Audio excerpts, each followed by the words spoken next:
दर्द का रिश्ता होता है। अरे हाँ भावना, माताजी ने खाना खा लिया है क्या? आप ही जाके पूछ लीजिए ना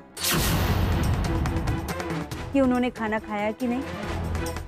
और हाँ, ये भी पूछ लीजिएगा कि मैं उन्हें टाइम से खाना देती भी हूँ कि नहीं। अरे डरना छोड़ो केदारनाथ, ऐसे डर डर के किसने किसको सबक सिखाया है? अरे जब लोहा गर्म होता है तभी हथौड़ा मारा जाता है। लेकिन जो जायदाद सबके सामने है उसमें तो आधे हकदार वो भी कहलाएंगे। हाँ बिल्कुल, इसी बारे में तो सोचना है कि ऑफिस में तो वो भी जाते हैं शान से, और शान से जाकर अपने केबिन में बैठते हैं, जबकि अपने बेटे के दफ्तर का उद्घाटन कर चुके हैं वो। अब वो वहां जाकर क्यों नहीं बैठते अपने हिसाब से?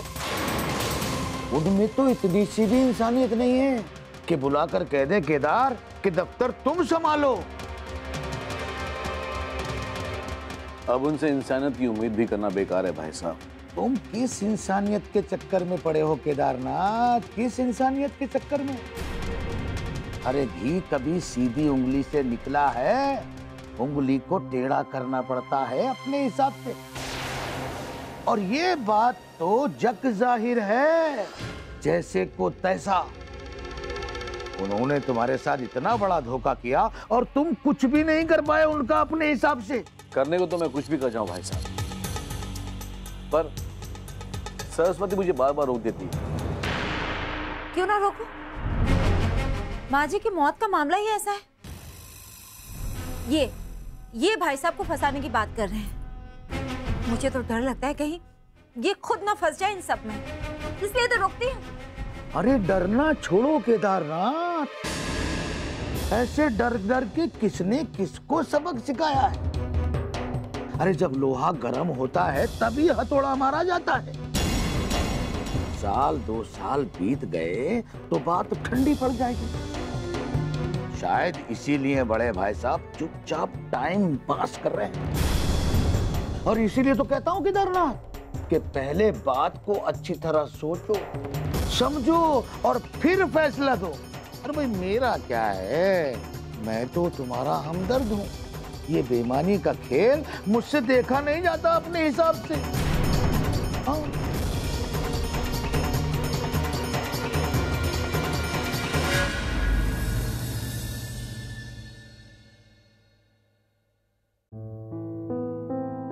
दिल्ली के लिए निकल रहे हो बेटा?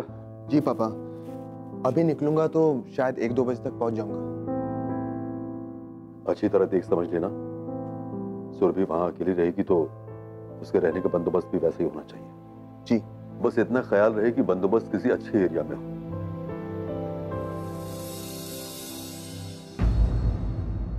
और हाँ बेटा, पैसों की चिंता बिल्कुल मत करना। अगर पैसों की जरूरत पड़ेगी तो मैं यहाँ पैसे बैंक में डाल दूंगा, तुम वहां से विड्रॉ कर लेना। ठीक है पापा, अगर पैसों की जरूरत पड़ेगी तो मैं आपको बता दूंगा। और हाँ, पहली कोशिश तुम ये करना कि लड़कियों के हॉस्टल में ही उसे जगह मिल जाए, क्योंकि सुरभि वहाँ ज्यादा सुरक्षित रहेगी और मेरे मन को भी सुकून रहेगा। माँ, सुरभि ने कहा तो है कि आज वो हॉस्टल में जाकर मिलने वाली है, और अगर जरूरत पड़ेगी तो मैं खुद जाकर वार्डन से मिल लूंगा। हाँ बेटा, माँ बिल्कुल ठीक कह रही है। पापा, सुरभि ने फोन पर यह भी कहा था कि हो सकता है कि हॉस्टल में जगह ना मिले, और अगर हॉस्टल में जगह ना मिले तो फिर कहीं बाहरी बंदोबस्त करवाना होगा। हाँ बेटा, ऐसे हालात में फिर अच्छी तरह जांच पर रख लेना। शहर का माहौल है और सुरभि वहां अकेले रहेगी, यहाँ हम लोग की चिंता बनी रहेगी। देखता हूँ पापा, सुरभि से बात करने के बाद ही किसी नतीजे पर पहुंच पाऊंगा। अच्छा, मैं चलता हूँ। अपना ख्याल रखना। जी।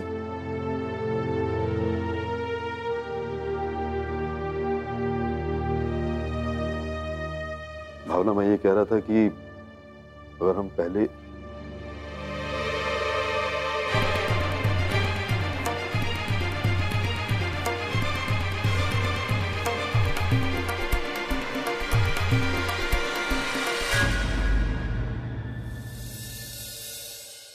दीदी,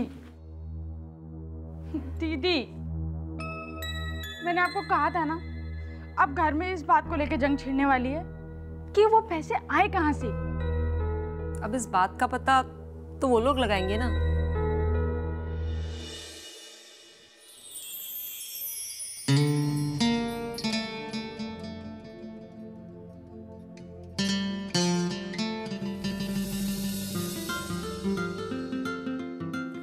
किसका मैसेज है दीदी?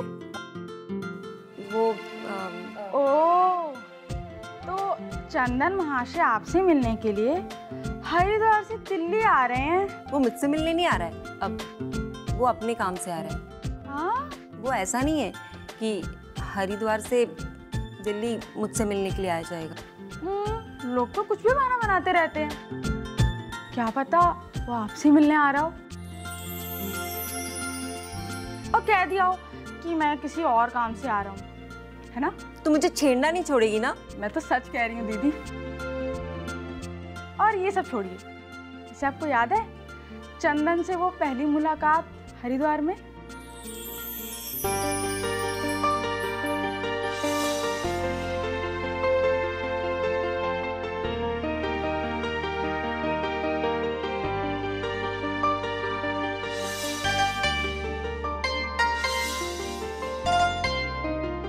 आप ऐसे हैरान और घूर घूर के क्या देख रहे हैं?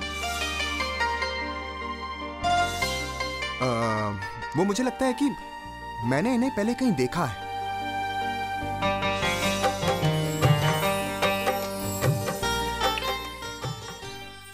दीदी, वो जिस तरह आपको उस दिन घूर घूर के देख रहा था ना, मैं उसी दिन समझ गई।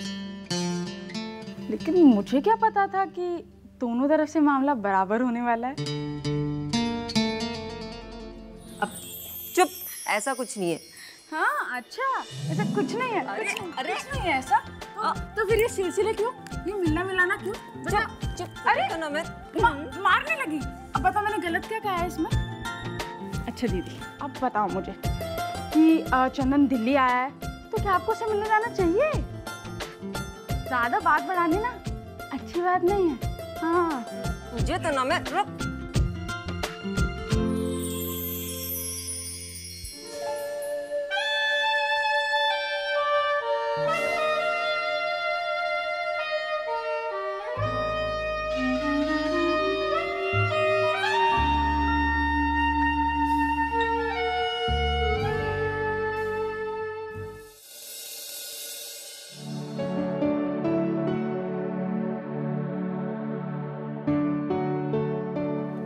Good morning sir.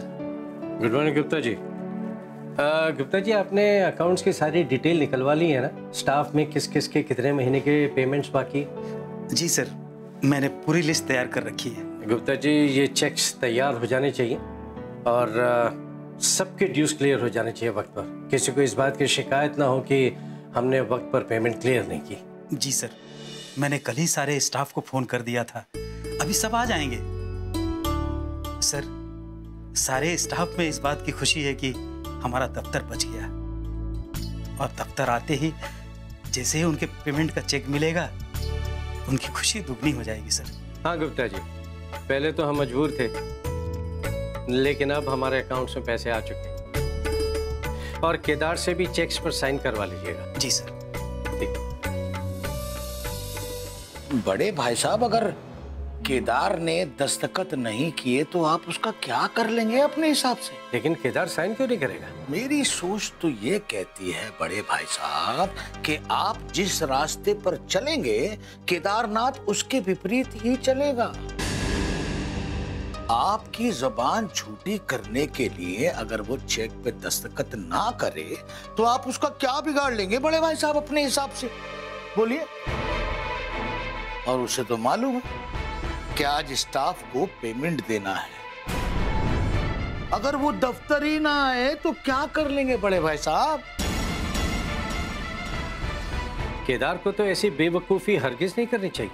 बेवकूफी नहीं, इसे मनमानी कहिए बड़े भाई साहब, मनमानी। और आज तक केदारनाथ ने अपनी मनमानी तो की है। और क्या किया है?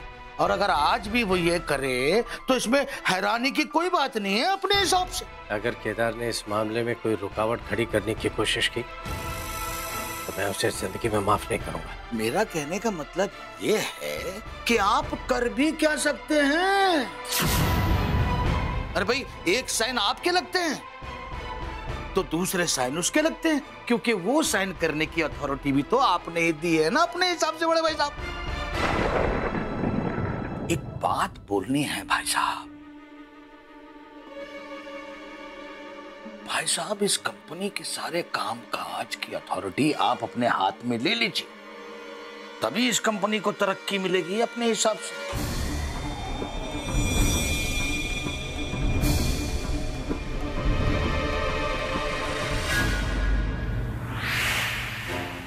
केदारनाथ को फोन करके मना करना पड़ेगा कि आज वो दफ्तर ना आए।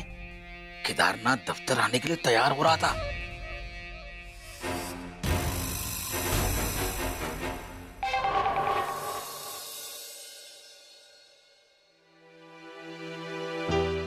गुड मॉर्निंग पापा। Good morning. अरे आप अब तक यहीं? बड़े पापा तो ऑफिस कब के जा चुके हैं। आजकल साथ जाना नहीं होता। खैर वो चले गए तो क्या हुआ, मैं अब जा रहा हूं। लीजिए। अच्छा होता कि ये दफ्तर अलग हो जाता और एक घर भी, तो कम से कम उनका चेहरा तो देखना नहीं पड़ता। ऐसा होगा सरस्वती, बहुत जल्दी होगा, पर फिलहाल उसका वक्त नहीं है। जब भी मैं किचन में जाती हूँ तो दीदी का उतरा हुआ चेहरा देखती हूँ। मुझे तो इस तरह देखती है जैसे जैसे मुझसे बुरी औरत कोई है ही नहीं। ओफो माँ, तो जब वो किचन में हो अब मत जाया कीजिए। मैं भी तो वही चाहती हूँ कि जहाँ वो रहे मैं वहां रहूं ही नहीं, लेकिन क्या करूं, पता नहीं कब तक इस तरह घुट घुट कर रहना पड़ेगा। कोठी भी तो गिरवी पड़ी है, जब तक छूट नहीं जाती तब तक बंटवारा भी नहीं हो सकता। तुम फिक्र मत करो सरस्वती, बहुत जल्द इन सारी बातों का निपटारा हो जाएगा। मैंने किसी से कह रखा, एक बार सारी सच्चाई मेरे सामने आ जाए उसके बाद सारे पैसे भी हमारे होंगे, इस कोठी का कर्ज भी चुका दिया जाएगा। बस फिर उसके बाद हम यहां नहीं रहेंगे। पता नहीं कब तक तकदीर में ये सब झेलना लिखा है, और पता नहीं कब तक वो दिन आएगा जब इन लोगों से छुटकारा मिलेगा।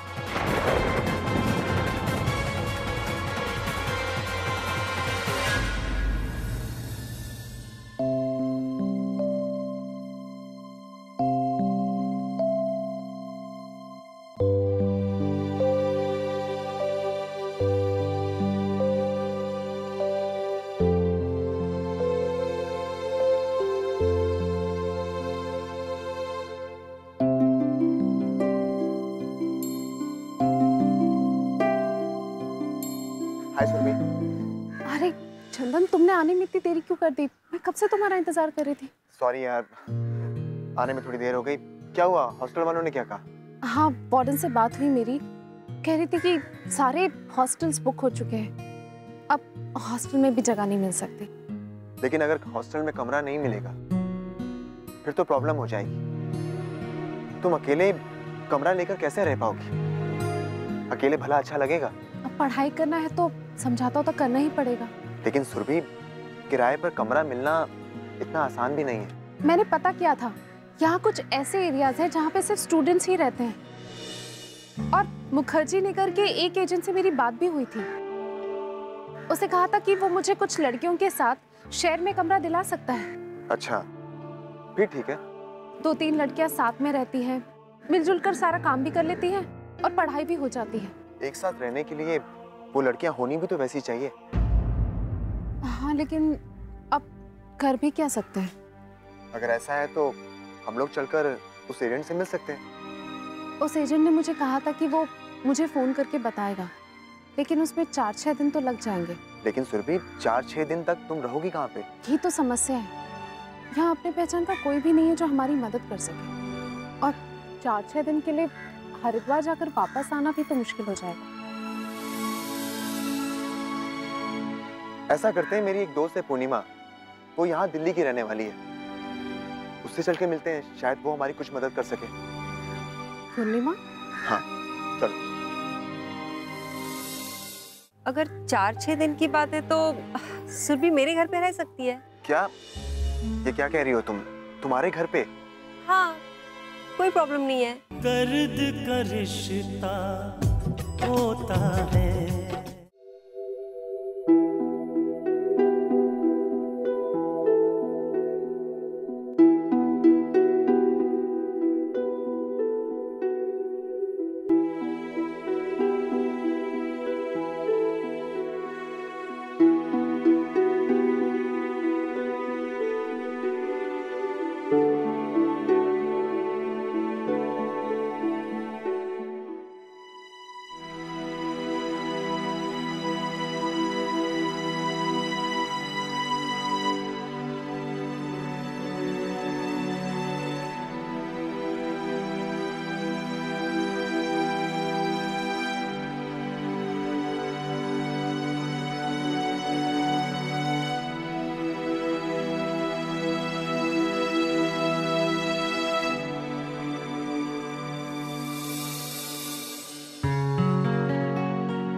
हाय पूर्णिमा। हाय। इससे मिलो, ये मेरी कजन है सुरभि। हाय। ओह, नमस्ते। ये मेरे मामा की बेटी है, दरअसल दिल्ली में रहकर पढ़ाई करना चाहती है। कॉलेज में एडमिशन हो चुका है, लेकिन यहाँ रहने की प्रॉब्लम है। यहाँ रह के पढ़ाई करने के लिए आई थिंक हॉस्टल बेटर रहेगा। एक्चुअली मैं हॉस्टल ट्राई कर चुकी हूँ, सारे हॉस्टल बुक हो चुके हैं। अब मुझे किराए के कमरे में रहना पड़ेगा। पूर्णिमा, प्रॉब्लम यह है कि इतनी जल्दी रूम का अरेंजमेंट हो नहीं सकता है, और यहाँ ऐसा कोई है भी नहीं जिसे सुरभि जानती हो। इसलिए हमने सोचा कि तुमसे बात करके देखते हैं, शायद तुम हमारी प्रॉब्लम सॉल्व कर दो। बस 4-6 दिन की बात है, उसके बाद में रूम का अरेंजमेंट हो जाएगा। तुम्हारी कोई दोस्त है जिसके पास मैं रह सकूं? हाँ पूर्णिमा, तुमने भी तो कॉलेज किया है, तुम्हारे भी तो कई दोस्त होंगे जो यहाँ रहकर पढ़ाई कर रहे हो। दरअसल मैं हरिद्वार जाना नहीं चाहती।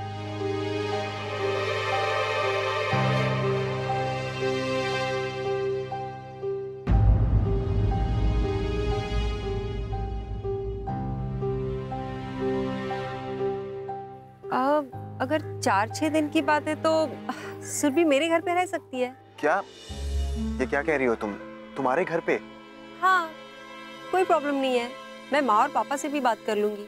आई थिंक उन्हें भी कोई एतराज नहीं होगा।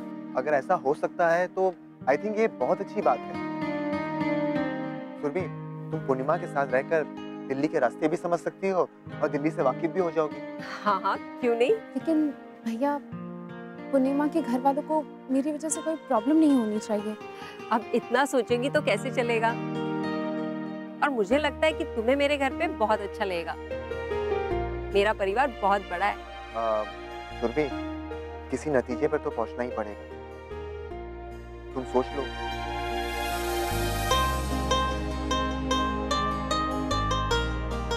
ठीक है। तो ठीक है, मैं घर जाकर माँ और पापा से बात कर लेती हूँ।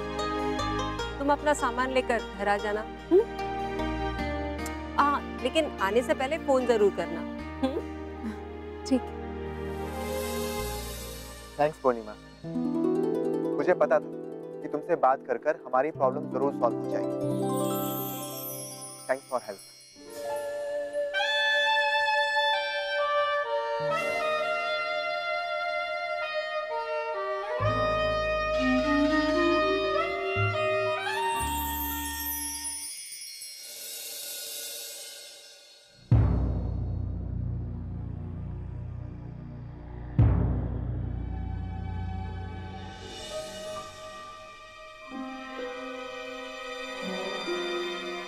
देख लिया भाई साहब, देख रहे हैं आप। मैंने भी तो आप ही लोगों से सीखा है कि कौन क्या कर रहा है और किसके मन में क्या चल रहा है अपने हिसाब से। मैं यहाँ पर उसका इंतजार कर रहा हूँ और केदार का कुछ पता ही नहीं।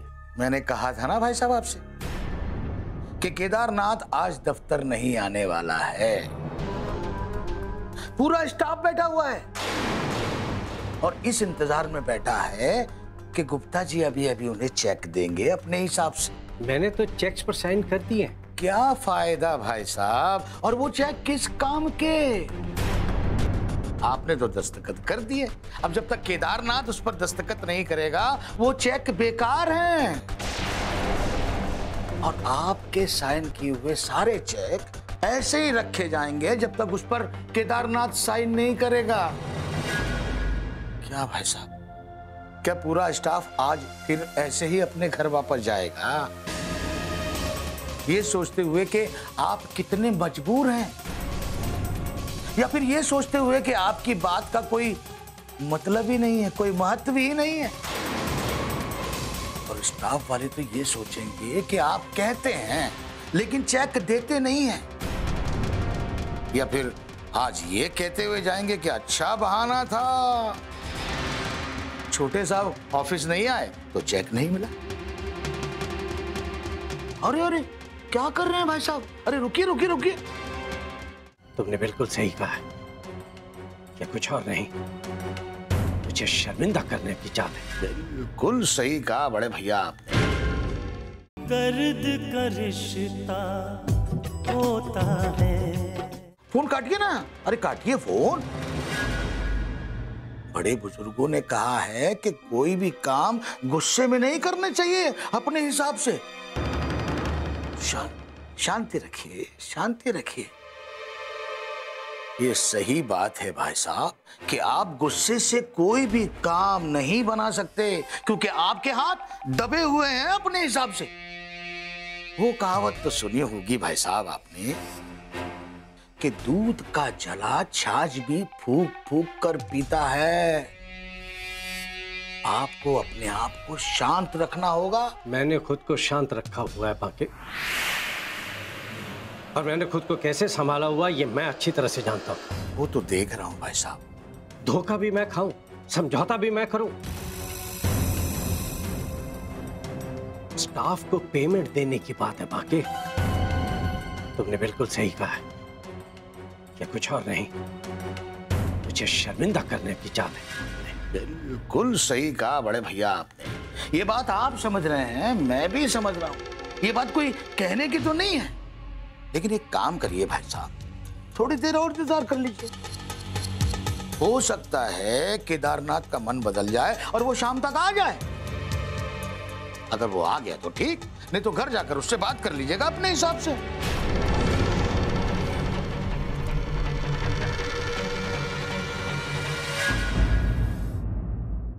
जब से आई हूँ तब से घर में काम ही काम है, इसलिए ये दवाई आप अपने पास रखिए। जब भी खानी हो मैं आपको दूध लाके दे दिया करूंगी। ये लोग है ना दीदी, आंख पर घी छिड़क रहे हैं। मुझे गुस्सा आ जाएगा तो मैं ऐसी खबर लूंगी, ऐसी खबर लूंगी तो सबको पता चल जाएगा कि मैं क्या चीज हूं।